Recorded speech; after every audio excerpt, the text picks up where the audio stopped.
Euro cup 2024 group സിയിലെ വാശിയേറിയ പോരാട്ടത്തിൽ ഡെൻമാർക്ക് 2ാം സ്ഥാനം ഉറപ്പിച്ചു. വളരെ വിചിത്രമായതും എന്നാൽ അധികം ഉപയോഗിക്കേണ്ടി വന്നിട്ടില്ലാത്തതുമായ ഒരു നിയമത്തിലൂടെയാണ് ഡെൻമാർക്കിന് 2ാം സ്ഥാനം ലഭിച്ചത്. ഗ്രൂപ്പ് മത്സരങ്ങൾ അവസാനിക്കുമ്പോൾ ഡെൻമാർക്കും സ്ലൊവേനിയയും 3 വീതം പോയിന്റുകൾ നേടി തുല്യ നിലയിലെത്തിയിരുന്നു.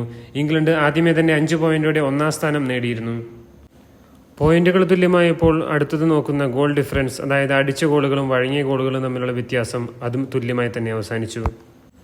ഇരു ടീമുകളും 3 വീതം മത്സരങ്ങൾ സമനിലയായപ്പോൾ 2 ഗോൾ അടിക്കുകയും 2 ഗോൾ വഴങ്ങുകയും ചെയ്തു. ഇതേ തുടർന്ന് ഇരു ടീമിനും ലഭിച്ച ഡിസിപ്ലിനറി പോയിന്റുകൾ കണക്കിലെടുത്തു. അതായത് 2 ടീമുകൾക്കും ലഭിച്ച കോഷൻസ് അഥവാ യെല്ലോ കാർഡുകളുടെ എണ്ണം കണക്കിലെടുത്താണ് 2ാം സ്ഥാനം ആരെന്ന് തീരുമാനിച്ചത്. എന്നാൽ യെല്ലോ കാർഡുകളുടെ എണ്ണത്തിലും 2 ടീമുകളും 6 വീതം കാർഡുകൾ നേടി തുല്യതയിലെത്തി. അവസാനം സ്ലൊവേനിയ അസിസ്റ്റന്റ് കോച്ചിന് നൽകിയ മഞ്ഞ കാർഡ് ഡെൻമാർക്കിന്റെ 2ാം സ്ഥാനത്തിനുള്ള വിധി എഴുതി.